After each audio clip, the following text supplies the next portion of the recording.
So this next set of techniques, what I playfully refer to as the magic induction techniques, even though they're situated within the Eastern approach, these can go either Eastern and Western, and I think you'll totally see why. The first one is using the power of devotion or prayer to bring about, believe it or not, lucid states of mind. And the idea here, or the premise is, for those of you who believe in this sort of thing, and I do, if you believe in wisdom entities, forces bigger than yourself, spirit guides, angels, it doesn't matter what you call them, in my opinion.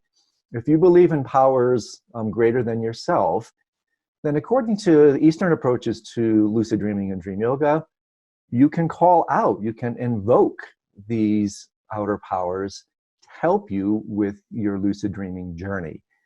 And it's magical. It's really, it works the way blessings work. I mean, who really knows how this stuff fundamentally works? But the idea here is really beautiful to me. It's intuitive.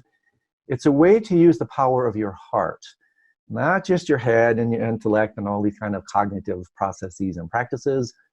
It's a way to use your heart to bring about lucidity. And super interesting here is both in Sanskrit and Pali, the word for heart is the same word for mind, chitta.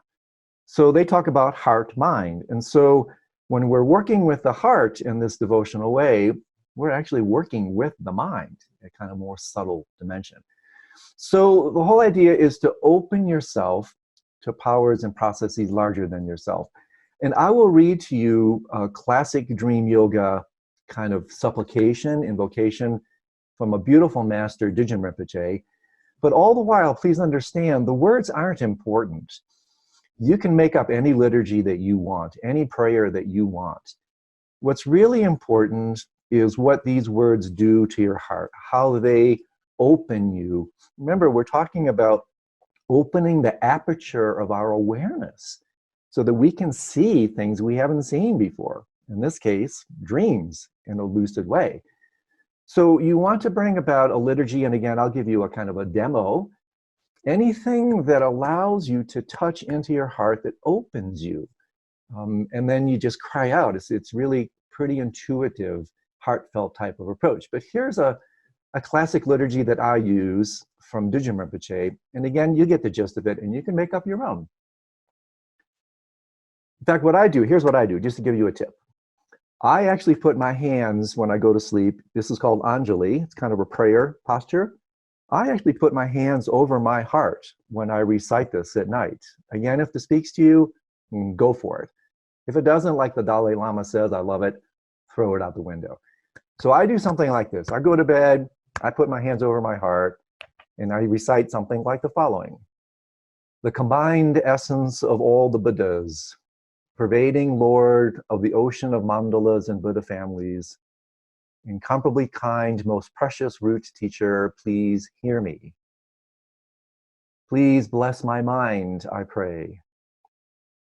Please grant your blessings to recognize dreams as dreams. Please bless me with the power to transform and emanate in dreams. Please grant your blessings so that dreams arise as clear light. Please grant your blessing so that bliss and clarity are continuously integrated. That's it. So make up your own. I actually encourage, it has more power, especially if you're not a Buddhist. Write down your own liturgy, memorize it, put your hand over your heart if that speaks to you. In fact, sometimes in some texts I've read, it's a sweet image that practitioners of lucid dreaming and dream yoga, when they put their head down onto the pillow, sometimes the invitation is imagining that you're actually putting your head into the lap of your spiritual teacher or your master. So if this works for you, go for it. I'm a sucker, I believe in it. This stuff really works for me. So the second magic technique is using the power of compassion. This is another thing that really, power of love, power of compassion opens you. And I have to share a brief story here. One of my main teachers, Khenpo Rinpoche, he said something super interesting once. He said, it's really hard to rush things on the spiritual path. Things have to just unfold on their own way. But he said, however, there is one magic ingredient that can help. And he said, if you practice, if you do your meditations, if you practice your spiritual path, if you practice your lucid dreaming and dream yoga, with the motivation and the intention that you're doing it for the benefit of others, this is the one thing that can accelerate, that can put the gas pedal on your psychological and spiritual development. And so in the Buddhist terms, they use this beautiful word called bodhicitta, the heart of loving kindness, awakened heart mind. And the idea here, again, it's super simple. It's really a heartfelt intention that you want to engage in these nocturnal adventures, not just for yourself, but for the benefit of others. And this ties into what we talked about earlier about this notion of how far this can take it, this kind of process, when we talked briefly about surrogate dreaming. You know, I've done this on occasion where I will actually kind of incubate a dream for somebody else, saying something like, and again, the words don't matter, you know, may I have a dream this evening so that I can bring insight into the situation for X. So I think you get the right idea. But to show you that this actually has deep kind of traditional footing, here's another brief liturgy written in this case by a wonderful master. His name was Guru Rinpoche, Padmasambhava.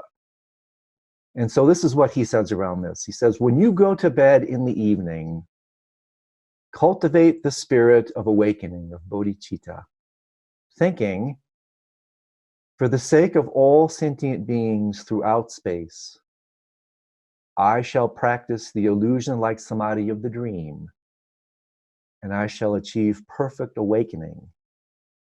For that purpose, I shall train in lucid dreaming.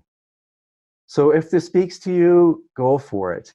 Make up your own liturgy, put your hand over your heart, do whatever it takes to kind of increase this sense of openness, receptivity. And then it's really interesting, even in the Western sense. There's a couple dream researchers, Harry Hunt and Robert Ogilvie. They have written that this beautiful kind of jingle or maxim where they say, the farther down the rabbit hole you go, the more collective the experience becomes. The suggestion here is that as you open in the sleeping and dreaming state, you are actually opening to domains where these influences, wisdom forces, God, it doesn't matter, in my opinion, whatever term you want to append to these forces that are greater than yourself, just cry out from the bottom of your heart for help. And you may be surprised who shows up in your dreams. You may be surprised the type of assistance you can get.